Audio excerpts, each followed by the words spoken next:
저희가 신명기 8장 1절에서 3절 말씀을 함께 읽도록 하겠습니다. 함께 읽겠습니다. 당신들은 오늘 내가 당신들에게 명하는 모든 명령을 잘 지키십시오. 그러면 당신들이 살아서 번성할 것이며 주님께서 당신들 조상에게 약속하신 땅에 들어가서 그 땅을 차지할 것입니다. 당신들이 광야를 지나온 40년 동안 주 당신들의 하나님이 당신들을 어떻게 인도하셨는지를 기억하십시오. 그렇게 오랫동안 당신들을 광야에 머물게 하신 것은 당신들을 단련시키고 시험하셔서 당신들이 하나님의 계명을 지키는지 안 지키는지 당신들의 마음속을 알아보려는 것이었습니다. 주님께서 당신들을 낮추시고 굶기시다가 당신들도 알지 못하고 당신들의 조상도 알지 못하는 만나를 먹이셨는데 이것은 사람이 먹는 것으로만 사는 것이 아니라 주님의 입에서 나오는 모든 말씀으로 산다는 것을 당신들에게 알려주시려는 것이었습니다. 아멘. 샬롬. 네, 사람들은 이렇게 만나면 인사를 합니다. 우리 한국말로는 안녕하세요, 또 영어로는 헬로, 또 중국어로는 니하오, 또 일본어로는 곤니치와, 프랑스어로는 봉주루, 또 여러 가지 말들이 있죠. 인도에는 나마스테. 제가 여러 나라 말을 좀 찾아봤는데요. 그 중에 참 재밌는 표현이 있었습니다. 여러분, 캄보디아 인사입니다. 캄보디아 인사는요, 섭섭하이. 뭔가 좀 익숙하죠, 우리에게? 섭섭하이 이렇게 한다고 합니다. 여러분 누군가가 여러분에게 섭섭하다 이러면 여러분 속상해하지 마시고요. 저 사람이 캄보디아어로 나한테 인사했구나 이렇게 생각하시면 좋겠습니다. 우리 시간에 다시 한번 옆에 있는 분들과 함께 인사 나누실 때 여러분 원하시는 말로, 원하시는 나라 말로 인사하시면 되겠습니다. 저는 샬롬으로 인사하겠습니다. 샬롬. 제가 종종 섭섭하기가 들리는 것 같긴 한데요. 네. 여러분 섭섭하신 거 아니시죠? 네, 인사하신 겁니다. 그런데 만날 때마다 우리가 이 안녕하세요로만 인사하는 것이 아닙니다. 좋은 아침입니다. 잘 지내셨어요? 이렇게 때와 상황에 맞는 인사를 우리는 건네곤 합니다. 우리나라의 인사 중에 좀 독특한 인사가 있는 것 같습니다. 제가 다른 나라에도 이런 인사가 있는지는 모르겠는데요. 우리나라에는요, 식사하셨습니까? 이런 인사가 있습니다. 여러분 영화나 드라마를 보시면 이 주먹 꽤나 쓰신다는 형님들이 식사하셨습니까 형님? 이렇게 인사하기도 하죠. 네. 그런데요, 이게 실생활을 살아보면요, 이 식사하셨습니까? 라는 인사를 형님들만 쓰는 게 아니고요, 제 경험상 이 여성분들이 잘 쓰십니다. 제가 어머니께 안부 전화를 드리면요, 항상 말씀하십니다. 밥 먹었니? 네. 제가 결혼하고 나니까요, 그렇게 말하는 여성이 한 명 더 생겼습니다. 제가 교회에서 종종 저희 아내랑 카톡을 하는데요, 그러면 저한테 꼭 물어봅니다. 점심은? 네, 그리고 우리 사랑하는 황 권사님께서 종종 이렇게 기도하시러 교회에 자주 오시는데요, 오실 때마다 저에게 물어보십니다. 전사님 식사하셨어요? 네, 제가 교회에 있으면요, 도무지 밥을 굶을래야 굶을 수가 없습니다. 그런데 한번 좀 생각해 봅니다. 식사하셨어요? 이 인사를 우리가 아무에게나 건넬 수 없습니다. 내가 정말로 상대방을 진심으로 생각하고 있을 때, 진심으로 상대방을 생각하고 있기 때문에 인사에 앞서 질문으로 식사하셨어요? 밥 먹었어요? 이렇게 물어보는 것이죠. 네, 이 인사는 상대방에게 진심으로 관심을 가질 때만 할 수 있습니다. 그래서 이 시간 다시 한번 인사해보기 원합니다. 여러분 옆에 있는 사람이 나보다 나이가 많다 싶으시면 식사하셨어요? 이렇게 물어보시고요. 나보다 좀 어리다 싶으시면 밥 먹었어요? 이렇게 한번 다시 한번 인사를 해보겠습니다.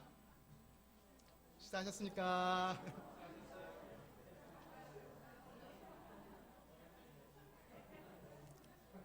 네, 감사합니다.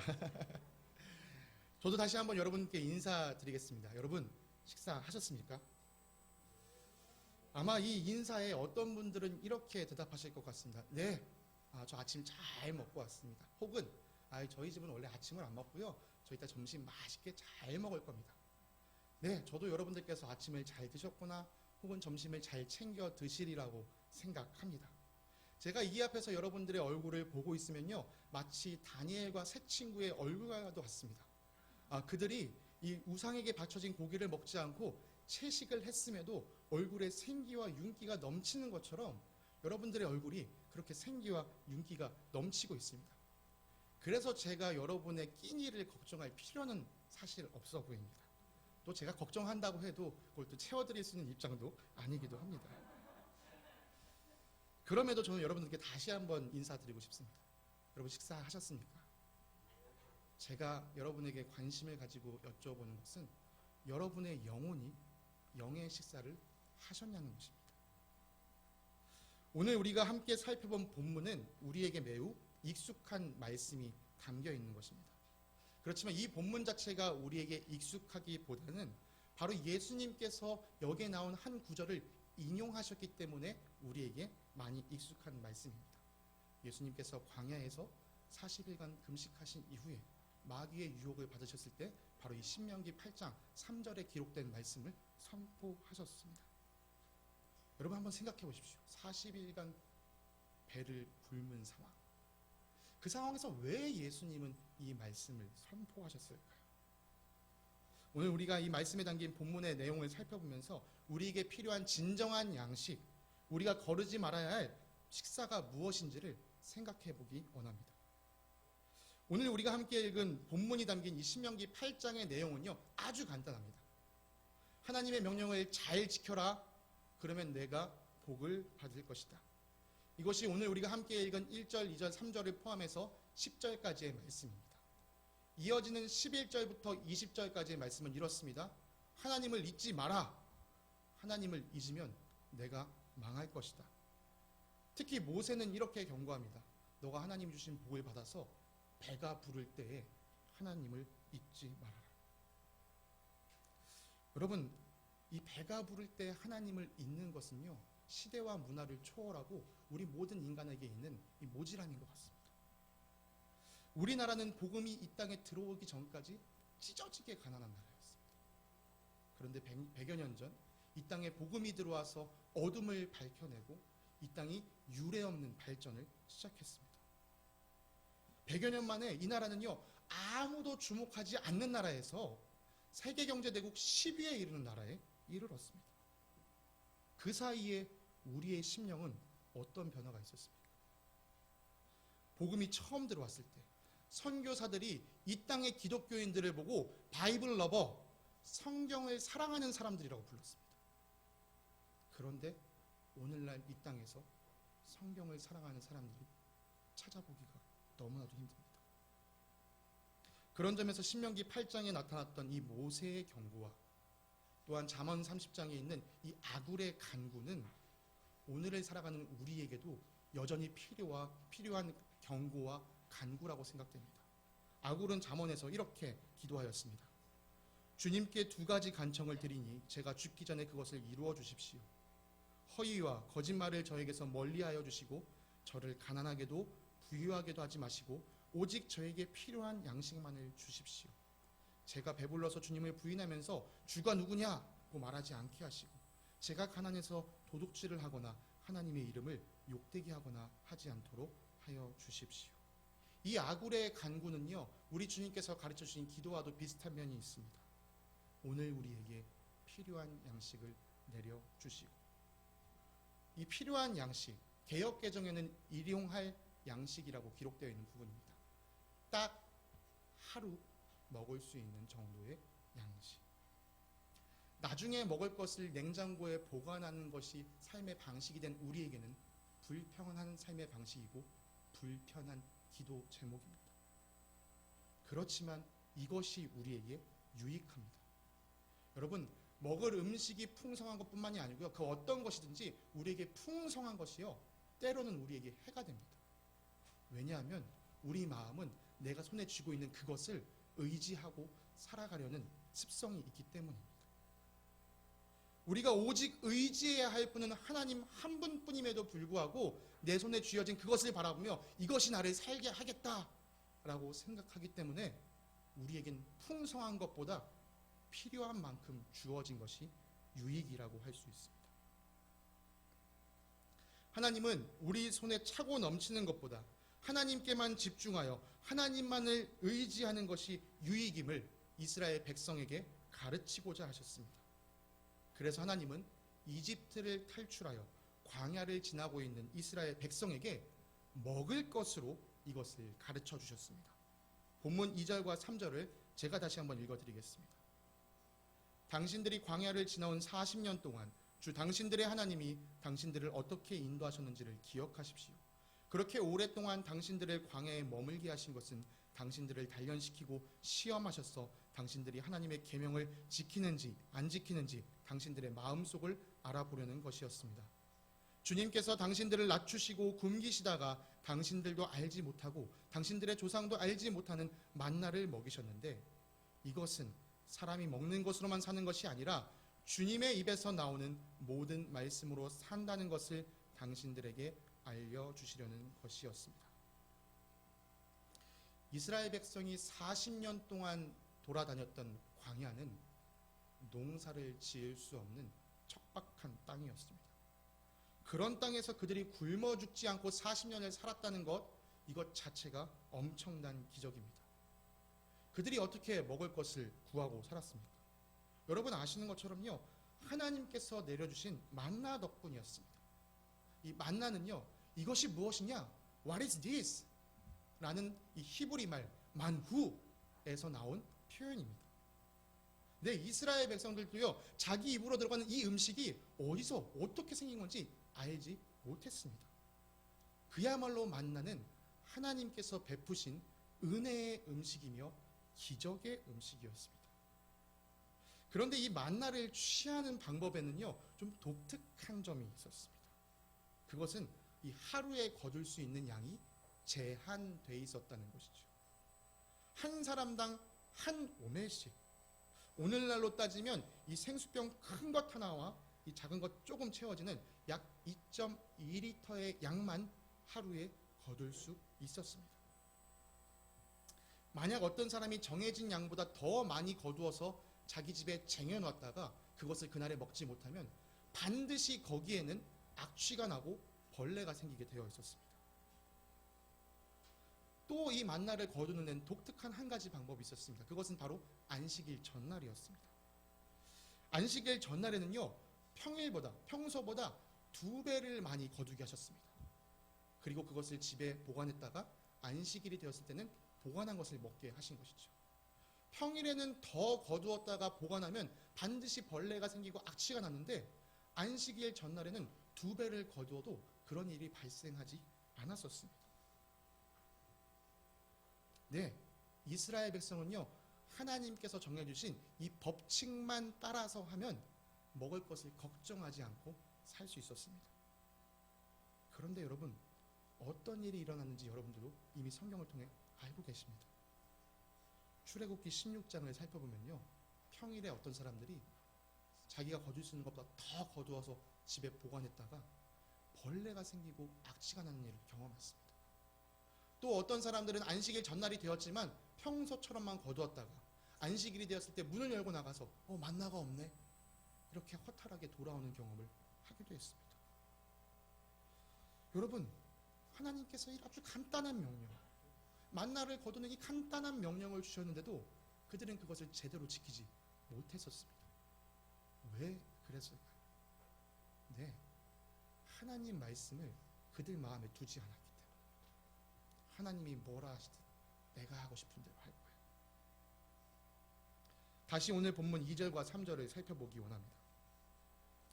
그렇게 오랫동안 당신들을 광야에 머물게 하신 것은 당신들이 하나님의 계명을 지키는지 안 지키는지 당신들의 마음속을 알아보려는 것이었습니다. 계속해서 3절을 읽겠습니다. 사람이 먹는 것으로만 사는 것이 아니라 주님의 입에서 나오는 모든 말씀으로 산다는 것을 당신들에게 알려주시려는 것이었습니다. 특별히 만나를 통해서 하나님께서 이스라엘 백성에게 가르치신 것은 바로 사람이 먹는 것으로만 사는 것이 아니라 주님의 입에서 나오는 모든 말씀으로 산다는 것을 몸소 경험하게 하는 체험 학습이었습니다.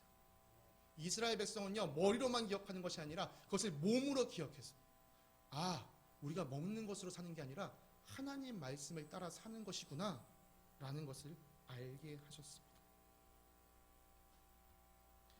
이제 예수님께서 오늘 우리가 읽은 이 신명기 말씀을 인용하셨던 그 상황을 다시 한번 살펴보려고 합니다. 예수님은 공생애를 시작하시기 전에 침례 요한에게 침례를 받으셨고 또 침례를 받으신 이후에 성령님의 이끌림을 따라 광야로 나아가셨습니다. 예수님은 광야에서 40일을 금식하셨습니다. 여러분 중에 혹시 금식을 얼마나 오랫동안 해보신 경험이 있으신지는 제가 잘 모르겠습니다만, 좀 부끄러운 고백이지만 저는 이 등치 때문인지는 모르겠지만 금식에 매우 취약합니다. 저는 한 끼만 굶어도 사실은 예민해지는 사람입니다. 그래서 저도 나름대로 한번 작정하고 한 이틀까지는 금식을 해본 것 같습니다. 제가 아는 동생 중에 40일을 금식한 친구가 있었습니다. 근데 그 친구가요 10일, 20일, 30일 이렇게 금식해 나가는데요, 정말 가면 갈수록 뼈와 가죽밖에 안 남는구나. 그 모습을 지켜볼 수 있었습니다. 여러분, 겉으로 보는 모습이, 그 친구의 내면은 참 평안했겠지만 겉으로 보는 모습이요 얼마나 참담해 보였는지 모릅니다. 아마 40일을 금식하셨던 예수님도 그렇게 피골이 상접한 모습이셨을 겁니다. 성경에 보면요, 예수님께서 40일을 금식하셔서 시장하셨다라고 표현합니다. 여러분, 아주 이게 시장하셨다라는 표현이 참 아주 고급지게 표현되어 있는 것 같아요. 사실은 정말 배가 고프셔서 정말 어쩔 줄 모르는 힘듦 가운데 계셨을 거예요. 그럼 우리 속담 중에요, 시장이 반찬이다라는 속담이 있습니다. 배가 고프면 뭘 먹어도 맛있게 먹을 수 있다는 것이죠. 예수님이 딱 그런 상황이었습니다. 여러분, 시장이 반찬이라면 지금 예수님의 시장하심은 이 구첩반상이 아니라 한정식 풀코스를 앞에 놓고 있는 정도의 시장함이셨습니다. 이때 마귀가 예수님 앞에 나와 예수님을 시험했습니다. 네가 하나님 아들이라며? 그럼 이 돌들을 명해서 빵이 되게 만들어봐. 그리고 그걸 먹어. 여러분, 한번 생각해 보십시오. 돌을 빵이 되게 해서 먹는다? 이게 그렇게 큰 죄입니까? 예수님 지금 40일 동안 쫄쫄 굶으셨습니다. 여러분, 예수님이 돌을 빵으로 되게 해서 먹는다고 한들 그게 누구에게 피해가 가겠습니까? 제가 아무리 생각해도 이게 그렇게 큰 죄 같지가 않아요. 그럼 만약 제가 예수님이었으면요, 딱 그 마귀의 말을 듣자마자 아마 이랬을 것 같아요. 눈을 번쩍 뜨고, 이 광야야, 파리바게트가 돼버려라. 막 우거우거 먹었을 것 같아요. 근데 예수님은 그렇게 하지 않으셨습니다. 그 배고픔을 몸에 지니고 계시면서 하나님의 말씀을 천천히 읊조리셨습니다. 아니, 강력히 선포하셨습니다. 성경에 기록하기를 사람이 빵으로만 살 것이 아니라 하나님의 입에서 나오는 모든 말씀으로 살 것이다. 40일을 굶은 사람이라고 생각할 수 없을 만큼의 강력한 목소리로 선포하셨다고 저는 믿습니다. 돌덩이를 빵으로 만들어 먹는 것 그 자체를 죄라고 할 수는 없을 것입니다. 그렇지만 예수님은요, 자신이 왜 금식하고 있는지, 하나님께서 나를 왜 이곳에 이끄셔서 금식하게 만드셨는지를 먼저 생각했습니다. 그래서 내 고픈 배를 채우는 것에 급급하지 않으시고 지금 하나님이 기뻐하시는 뜻이 무엇인지를 생각하시고 말씀을 선포하셨습니다. 그렇게 예수님은 자신의 몸을 통하여 예수님을 따르는 우리들에게 우리의 생명, 영원한 생명을 위한 참된 필요가 우리 육신을 채우는 것에 있는 것이 아니라 바로 하나님의 말씀에 순종하는 것에 있다라는 사실을 몸소 교보제가 되어 보여주셨습니다. 이러한 비슷한 가르침이요, 이 요한복음에도 기록되어 있습니다. 예수님께서 유대에서 이제 갈릴리 지역으로 올라가실 때 이 사마리아라는 지역을 통과해 가셨습니다. 그리고 수가라는 마을 어귀에서 잠시 쉬어 가셨는데 때마침 같이 가던 제자들이 마을로 들어가서 먹을 것을 구하러 갔습니다. 그때 예수님께서 한 여인을 우물가에서 만나서 이런저런 얘기를 나누시고 그리고 그 여인의 영혼을 어루만져 주셨습니다. 그 여인이 황급히 다시 동네로 뛰어 들어갔을 때 마침 제자들이 예수님께 나와왔습니다. 그리고 제자들이 예수님께 이렇게 이야기합니다. 라삐님, 선생님, 잡수십시오. 그럴 때 다시 한번 예수님께서 이렇게 말씀하십니다. 나에게는 너희가 알지 못하는 먹을 양식이 있다. 그러니 제자들이 어리둥절해집니다. 누가 잡수실 것을 가져다 드렸지? 그때 예수님께서 다시 한번 말씀해 주십니다. 나의 양식은 나를 보내신 분의 뜻을 행하고 그분의 일을 이루는 것이다. 여러분, 성경은 계속해서 하나님의 뜻에 순종하는 것을 우리의 이 육의 양식과 연관지어 가르치고 있다는 사실을 주의 깊게 보시기 바랍니다. 하나님께서 이렇게 우리에게 가르쳐 주시는 이유는 간단합니다. 그렇게 해야 우리가 쉽게 알아듣기 때문이죠. 그렇게 얘기해 줘야 우리가 늘 기억할 수 있기 때문입니다. 우리들에게 먹는 것은 생명과 직결되어 있습니다. 먹을 것이 없으면 우리는 굶어 죽습니다.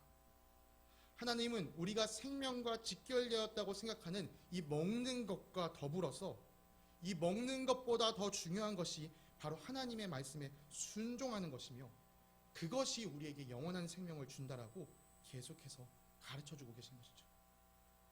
먹는 것이 너의 육신에 생명력을 준다고 생각하니 나의 말을 지키고 따르는 것이 너에게 영원한 생명을 준단다. 이것이 바로 하나님의 말씀입니다. 여러분, 하나님께 순종해야 합니다. 이것이 우리 영혼이 식사하는 것입니다.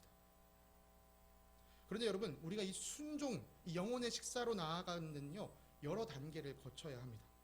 마치 우리가 식사할 때도 몇 가지 단계를 거치는 것과 같습니다. 여러분, 음식을 입안에 넣었다고 해서 우리가 이것을 식사했다라고 말하지 않습니다.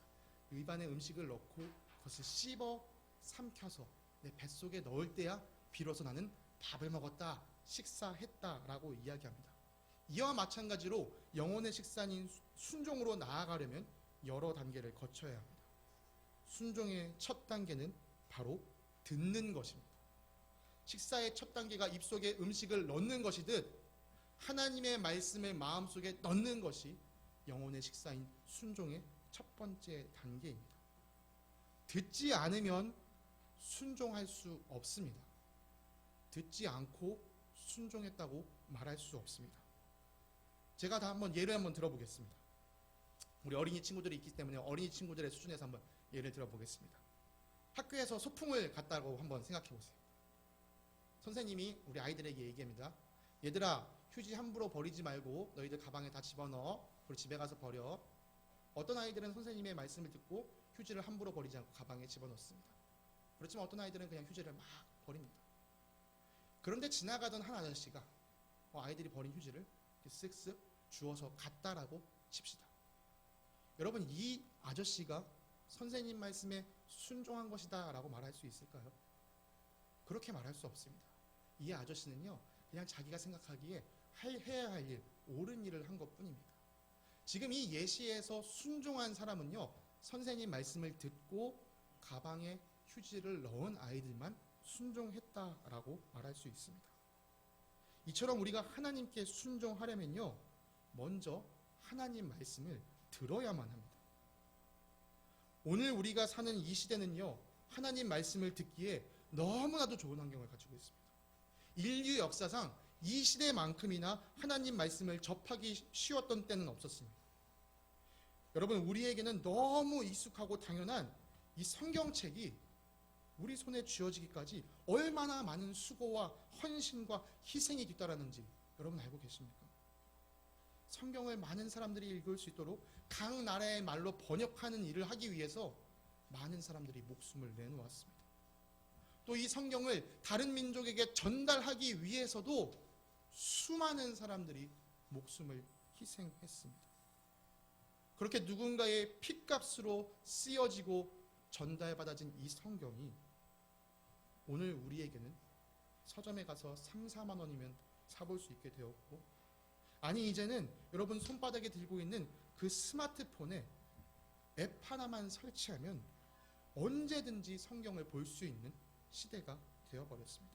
인류 역사상 이렇게 하나님의 말씀이 널리 퍼졌던 때는 없었습니다. 네, 천국 시민의 관점에서 우리는 행운아 중에 행운아입니다. 그래서 먼 훗날 우리가 천국에 올라가게 되면 우리의 믿음의 선배들은 반드시 우리에게 이렇게 물어볼 것입니다.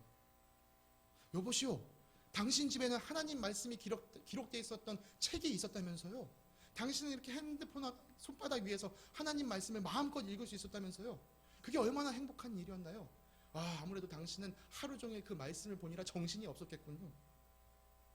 여러분 만약에 우리의 믿음의 선배들이 우리에게 이렇게 묻는다면 여러분은 무엇이라고 답하시겠습니까? 부끄럽지만 제 자신도 아마 이렇게 대답할 것 같습니다. 글쎄요. 저 하루에 길어야 한 2, 30분 정도 성경 읽었던 것 같은데요. 사실은 또 그마저도 건너뛸 때가 좀 종종 있었습니다. 여러분 이렇게 제가 대답했을 때 믿음의 선배들의 눈이 휘둥그레져서 이게 무슨 말이야 싶어하는 그 황당해하는 얼굴이 제 눈앞에 선하게 보입니다.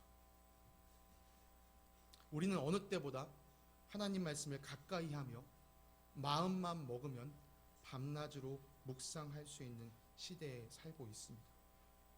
그런데 우리가 정말 그렇게 말씀을 대하고 있습니까? 만약 그렇지 않다면 우리는 가장 풍성한 시대에서 가장 가난하게 살고 있는 사람일지도 모릅니다. 여러분 다시 한번 여쭙겠습니다. 식사하셨습니까? 그래도 얼마나 다행이야. 우리는 목사님께서 또 전도사님이 매주 이렇게 설교를 해주니 우리가 그렇게 영혼의 양식을 챙겨갑니다. 혹시 이렇게 생각하는 분이 계시다면요, 정말 죄송합니다. 여기에서 선포되는 주일 설교 한 번만으로는 여러분 영이 필요로 하는 모든 영양분을 공급할 수 없습니다. 그래도 얼마나 다행이에요. 우리는 목사님께서 매일 아침 비움과 체험으로 말씀을 전해주셨으니 우리가 또 그걸 매일 먹을 수 있잖아요. 맞습니다. 우리는 목사님의 이 헌신적인 수고 덕분에 매일같이 좋은 말씀을 들을 수 있었습니다. 그렇지만 그것으로도 충분하지는 않습니다. 진짜 우리는 복받은 사람입니다. 요즘은 유튜브가 너무 잘 돼 있어서요, 우리는 언제든지 유명한 목사님의 설교를 마음껏 들을 수 있잖아요. 죄송합니다. 그것으로도 충분하지가 않습니다. 여러분, 아무리 탁월한 설교로도요, 여러분에게 충분하지 않습니다. 설교는 여러분의 묵상이 뒷받침될 때, 그때서야 힘을 제대로 발휘할 수 있습니다. 각 사람의 묵상이 뒷받침되지 않는 설교는요, 힘이 약할 수밖에 없습니다.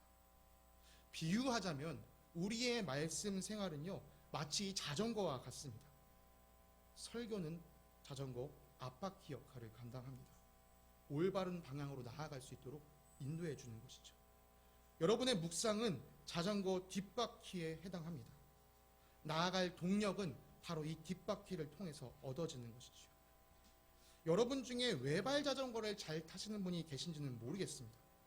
그렇지만 이 외발 자전거는 기껏해야 묘기나 부릴 수 있을 뿐 이 자전거로 경주를 할 수는 없습니다. 여러분, 우리의 신앙생활은 경주이지 서커스가 아닙니다.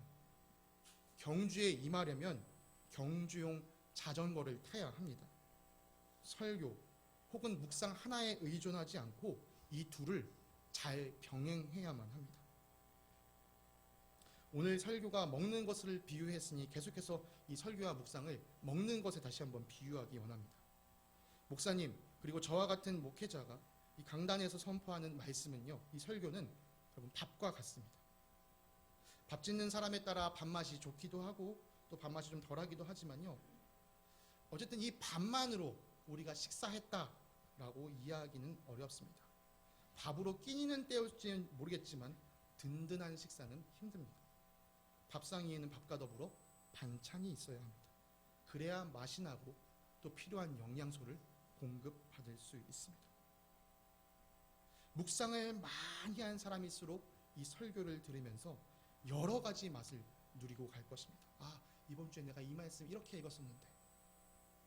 반대로요, 묵상을 적게 한 사람일수록 밥 한 공기에 간장 종지 하나 두고 겨우 먹고 돌아가는 사람이 될 것입니다. 생각해 보십시오. 어느 밥상이 맛이 있겠습니까?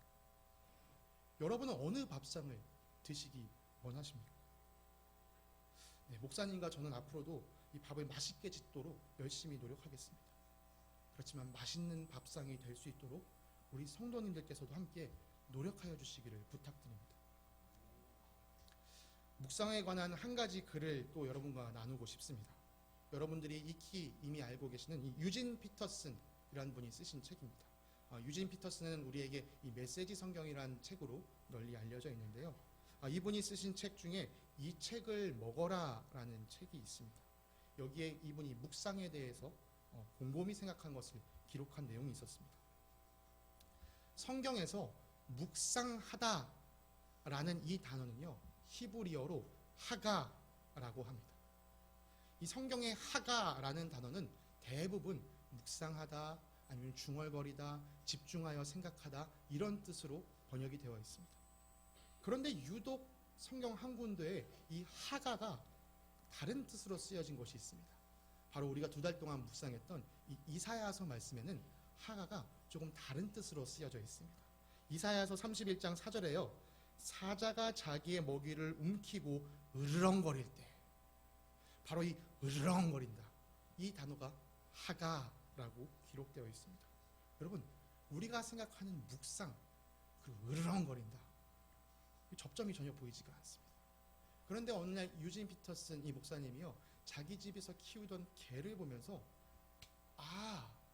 이게 그 의미구나 라고 깨달았다고 합니다. 이 목사님이 키우시던 개가요, 어느 날 뼈다귀 하나를 물고 들어왔다고 합니다. 그리고 뼈다귀를 가지고 물고 씹고 핥고 빨고 하면서 이렇게 하고 있는데, 그러면서 그렁 이렇게 소리를 냈다고 합니다. 아마 개를 키우시는 분들은 조금 이해하시기가 좀 쉬울 거라고 생각했는데요. 네, 이 개가요, 뼈다귀를 물고 빨고 자기가 좋아하는 것을 물고 빠는 동안 자기도 몰라서 너무 좋아서 흥분돼서 너무 즐거워서 그렁 소리를 냈다고 합니다. 개가 이렇게 뼈다귀를 물고 2-30분만 물고 뜯다가 휙 하고 버릴까요? 그렇지 않습니다. 유진 피터슨 목사님 지켜보니까요, 이 개가 뼈다귀를 그렇게 물고 빨고 했다가 또 좀 지치면 자기가 생각하는 장소에 숨겨놨다가 또 다시 때가 되면 그걸 가져와서 또 물고 빨고 하루, 이틀, 아니 그 이상을 며칠을 가지고 그렇게 뼈다귀를 가지고 놀더랍니다. 그때 이 목사님이 깨달았습니다. 묵상이란 게 그런 거구나. 정말 하나님 말씀을 붙들고 내가 이거를 씹고 읽고 또 읽어서 이 안에 담겨있는 하나님의 말씀의 깊은 뜻을 누리는 거구나.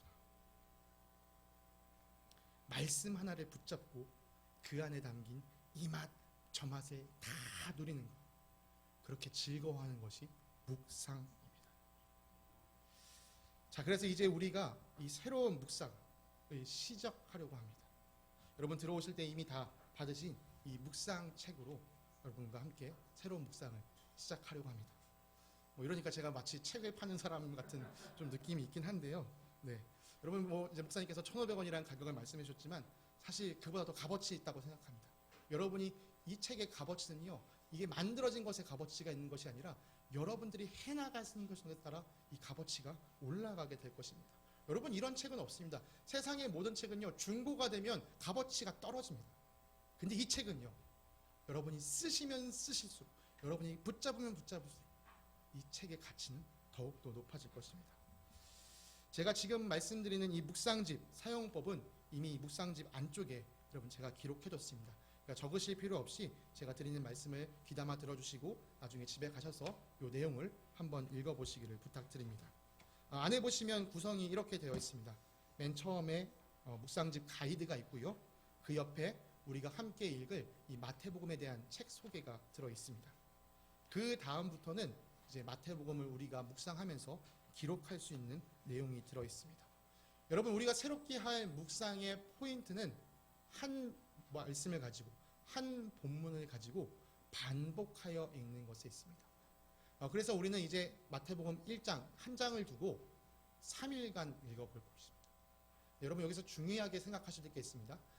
마태복음 1장을 3일 동안 읽는다고? 그러면 3등분해서 읽어야지, 이게 아니고요. 마태복음 한 장을 3일 동안 반복해서 읽는 것에 포인트가 있습니다. 여러분, 그래서 마태복음 1장을 여러분 내일부터 읽게 되실 텐데요. 내일 첫째 날은 이렇게 하시면 됩니다. 마태복음 1장을 그냥 쭉 읽어보십시오. 그럼 대충 마태복음의 1장에 이런 이야기도 있고 이런 이야기가 있는데 라고 보이실 겁니다. 우리가 이것을 단락이라고 이야기합니다.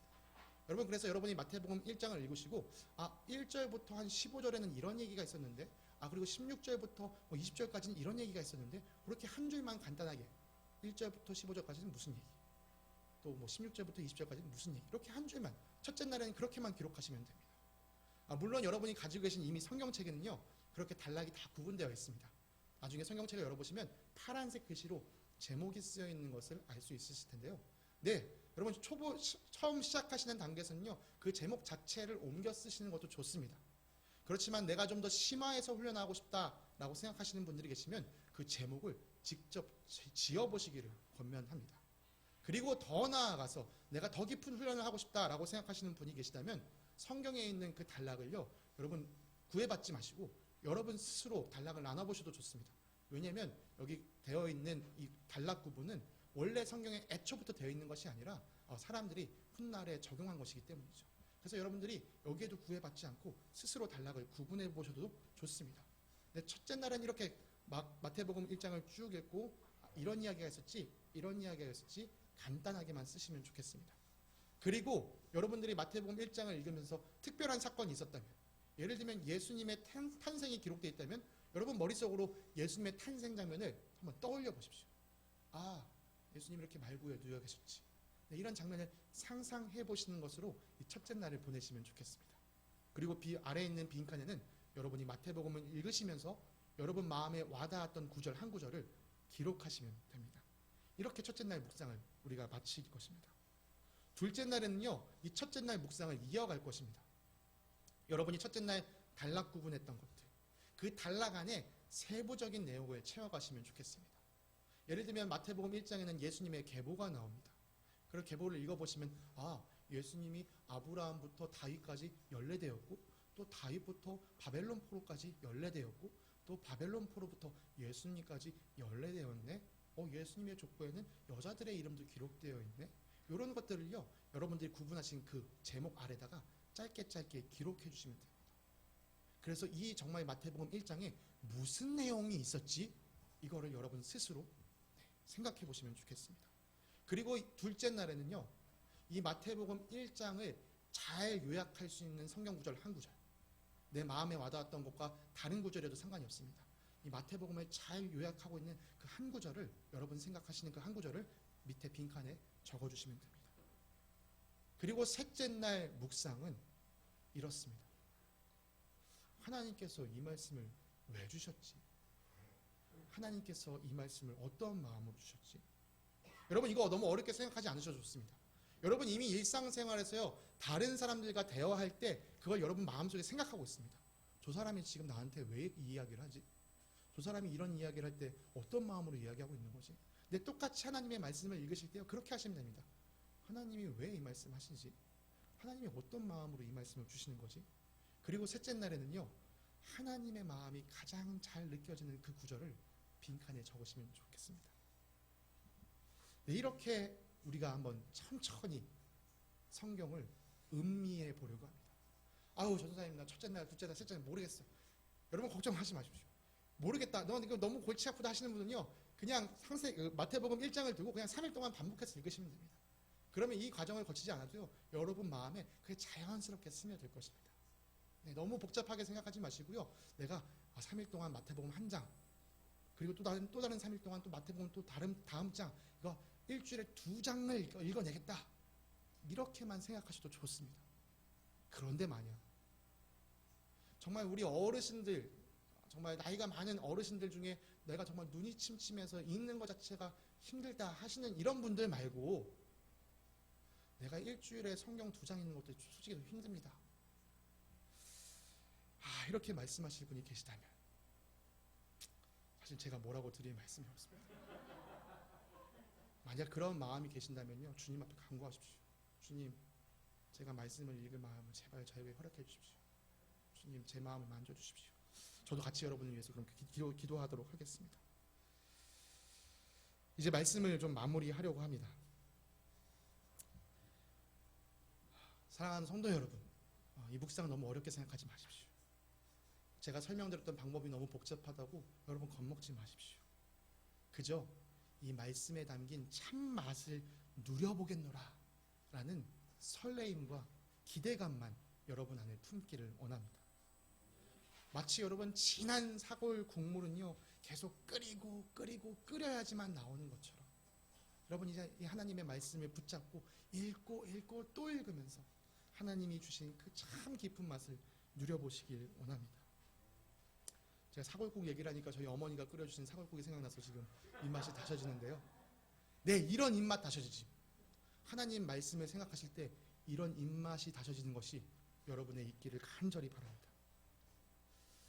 오늘 성경 말씀을 통하여 하나님 나에게 무슨 말씀 하시려나? 어제 내가 읽었던 본문, 거기서 내가 놓친 건 없었나? 내가 더 깊이 알고 싶은데. 어제 말씀 너무 맛있었는데 내가 또 먹어야지. 네, 이런 마음이 우리 성도님들 마음에 가득 차길 기도합니다. 그래서 다음 주에 제가 다시 한번 이 자리에서 여러분들께 여러분 식사하셨습니까? 이렇게 인사했을 때 여러분 얼굴 가운데 그 환한 미소로 네, 제가 하나님 말씀 아주 맛있게 먹었습니다. 이렇게 화답하여 주시길 간절히 소망합니다.